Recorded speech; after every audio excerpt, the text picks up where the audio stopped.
लिंगवेदिर्महादेवी लिंगं साक्षान्महेश्वरः लयनालिंगमित्युक्तं तत्रैव निखिलं जगत्।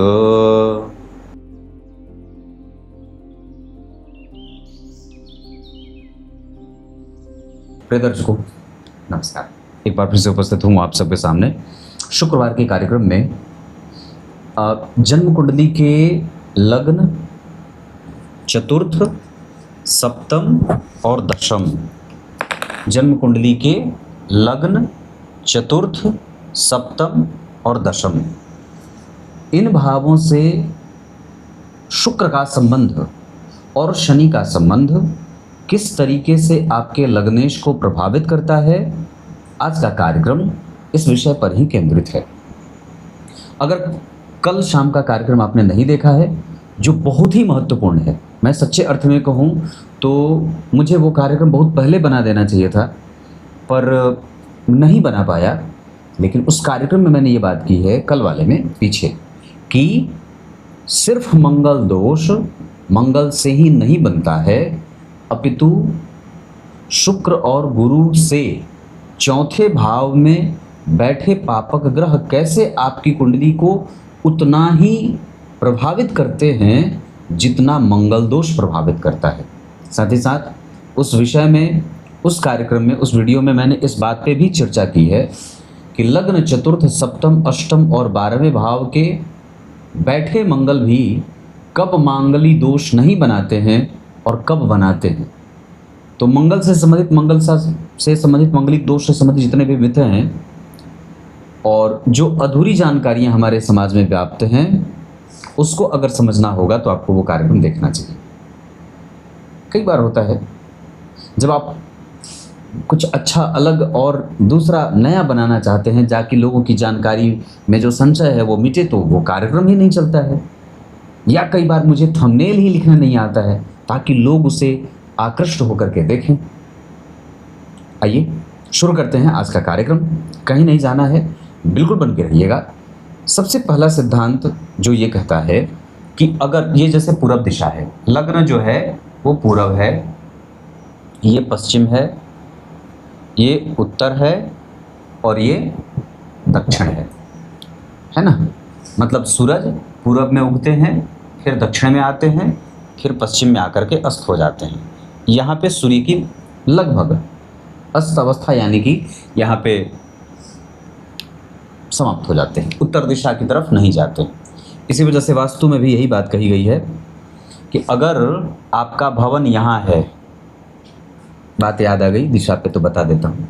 अगर आपका भवन यहाँ है और आपके भवन के दाहिनी तरफ अगर यहाँ पे कोई बड़ा विशाल वृक्ष है, तो जब सूर्य यहाँ से उठ करके यहाँ आएंगे उत्तर दक्षिण दिशा की तरफ, तो इस वृक्ष या इस भवन की छाया आपके घर पे पड़ेगी। इसे वास्तु दोष कहा गया है, वास्तु दोष कहा गया है। पूरब में भी अगर आपके कोई विशाल बड़ा वृक्ष है, तो यहाँ सूर्य जब रहेंगे तो इनकी रोशनी आपके भवन पे पड़ेगी, ये भी ठीक नहीं होता है। भवन के उत्तर दिशा की तरफ अगर आपके कोई विशाल वृक्ष है तो उसका दोष नहीं लगता, क्योंकि उत्तर दिशा से पारछाई तो पड़ेगी नहीं।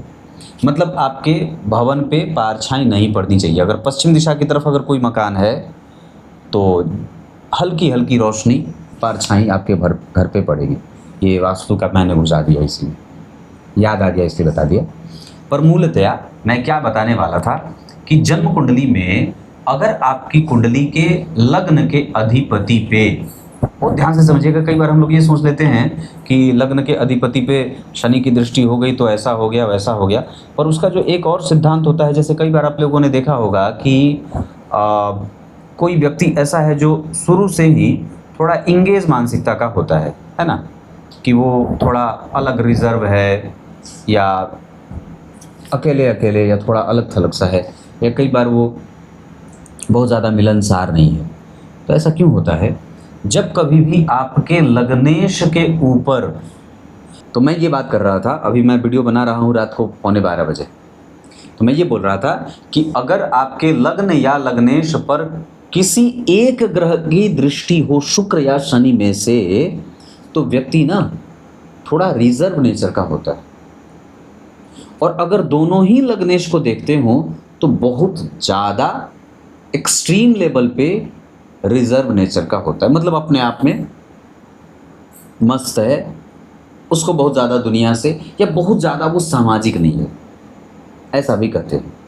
दूसरा, अगर लग्न या लग्नेश पर, ये इसका और दूसरा व्यापक परिणाम, अगर लग्न या लग्नेश पर शुक्र या शनि में से किसी एक ग्रह की दृष्टि है, तो आप ये मान लीजिए कि वो व्यक्ति त्यागी और तपस्वी भी होता है।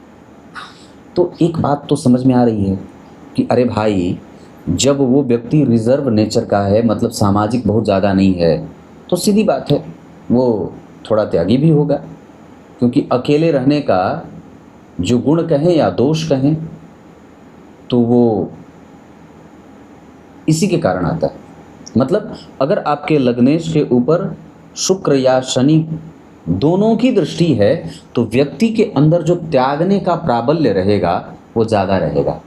अगर शनि देख रहे हैं तो त्यागी है, और अगर शुक्र भी देख लिए तो ज़बरदस्त त्यागी है।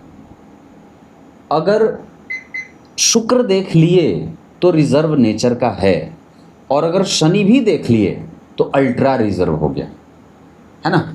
आजकल तो अल्ट्रा चल रहा है ना, अल्ट्रा HD, तो ये अल्ट्रा वाली बात हो गई।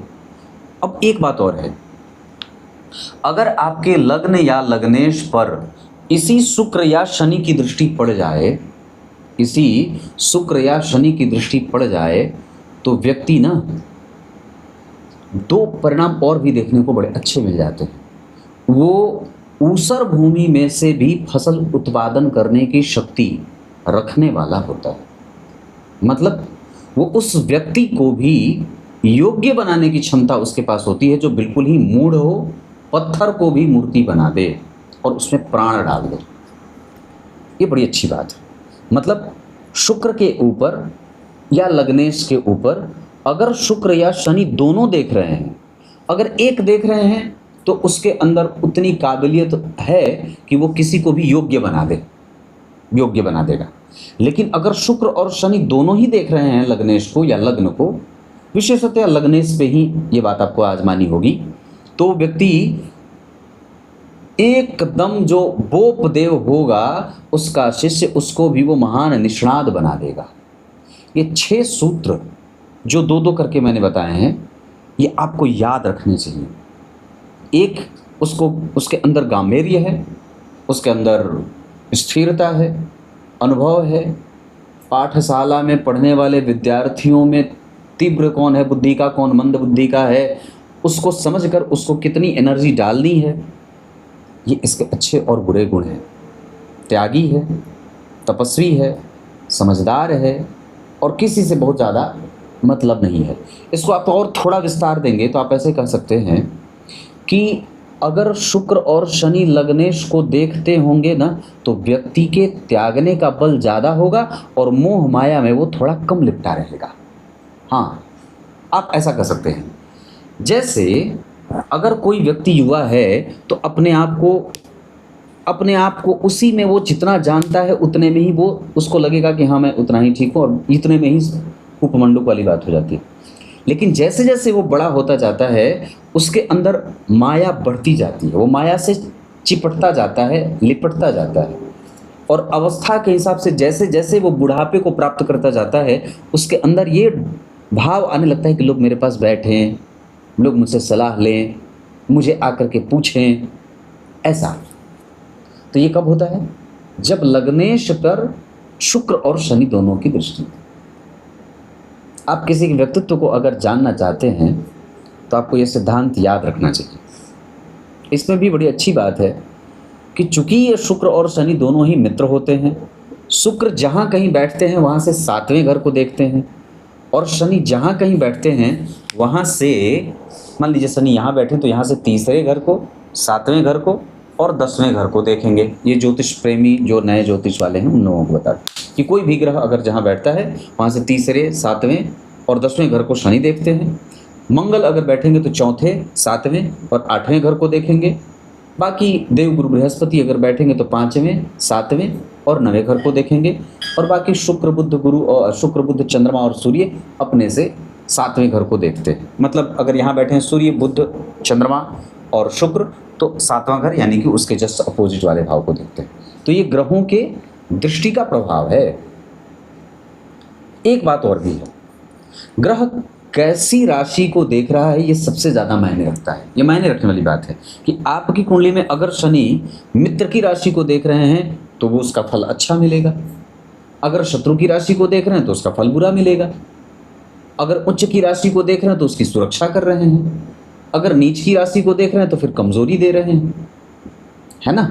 तो ये सब भी आपको जरूर समझना चाहिए।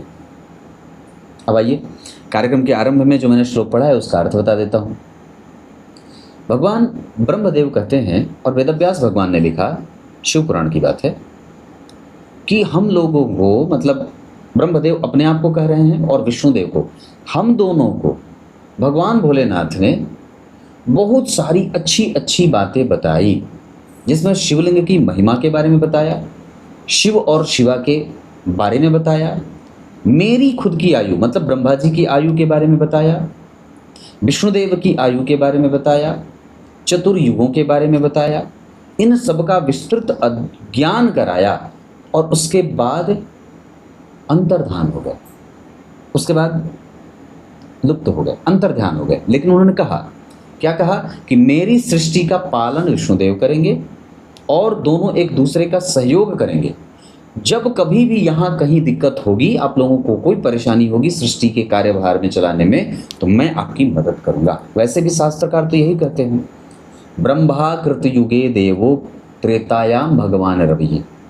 कहा ना शास्त्र में, ब्रह्मा कृत युगे देवो, ब्रह्मा कृत युगे मतलब सतयुग, सतयुग को कृतयुग कहते हैं, ब्रह्मा कृत युगे देवो त्रेतायाम भगवान रवि ही, त्रेता के भगवान सूर्य, त्रेता में ही भगवान सूर्य के ही वंश में थे भगवान राम, द्वापरो नारायण साक्षात, द्वापर में भगवान नारायण कृष्ण के अवतार में आ गए, कलौ देवो महेश्वर, कली के देवता भगवान भोलेनाथ।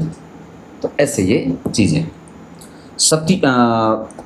इस कली काल में एकमात्र साधन बचा है दान का। और बात बताऊं, मैं तो लोगों की कुंडलियाँ देखता हूँ,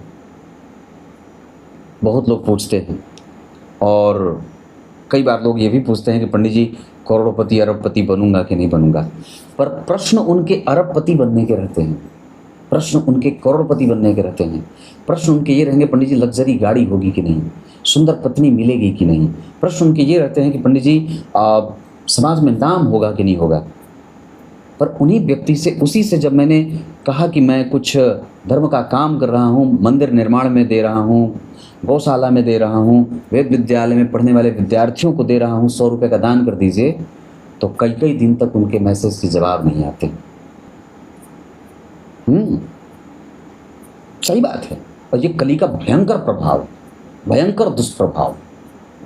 यहाँ एक ही पाया बचा हुआ है दान का, और जैसे जैसे इस कलयुग से दान रूपी पाया आपके जीवन से गायब होगा, आप समझ लीजिए कि कली माथे पे नाच रहा है। दान देने से आपको अगर कहीं पे भी संकोच होता है, संशय होता है, और आप खुद में ही बड़ा प्रश्न उपस्थित करते हैं कि नहीं, पता नहीं क्या होगा उसका, क्या होगा उसका, पता नहीं दे तो देंगे, क्या होगा उसका, तो समझ लीजिए कि कलयुग भयंकर माथे पे नाच रहा है। बड़े प्रश्न आते हैं, अपने बच्चों के बारे में लोग खूब पूछते हैं, पंडित जी ये है, इतना है, वो है, ऐसा होगा कि नहीं होगा। पर जब उनसे इस बारे में चर्चा करूं कि दान दीजिए, महीने का अमावस्या को दान दीजिए, तो कहते हम तो बहुत करते हैं, पर वो निकलता नहीं है। जब उनके पास ही ये कहा जाए कि देखो ये धर्म का काम हो रहा है, ये धर्म की सुरक्षा के लिए यहाँ पैसे इस्तेमाल किए जा रहे हैं, तो एक जवान नहीं निकलती, और 10 रुपये देने में लोग तारे गिनने लगते हैं। ये इस कली का प्रभाव है, बहुत नज़दीक से मैंने देखा है, नित्य देखता हूँ। आइए कुछ इसी तरीके, इस वजह से अपने जीवन में दान को बना करके रखिए, उससे धन की शुद्धि होती है। विज्ञातार्थ विभाग वित्त, वित्त का विभाजन नहीं होगा तो रोग व्याधि बनी रहेगी। है ना। न्यायोपार्जित वित्तस्य दशमांशेन धीमता संकल्पे विनियोगस्य इस वृत्त्यर्थ में वच। दान का 10वां हिस्सा, धर्म का कमाया गया धन का 10वां हिस्सा जरूर दान करना चाहिए। उससे धर्म की शुद्धि हो, धर्म सुरक्षित होता है, आपके जीवन में धर्म का आधान बना रहता है और आपके धन का शुद्धिकरण भी होता रहता है। तब तक के लिए बहुत बहुत नमस्कार।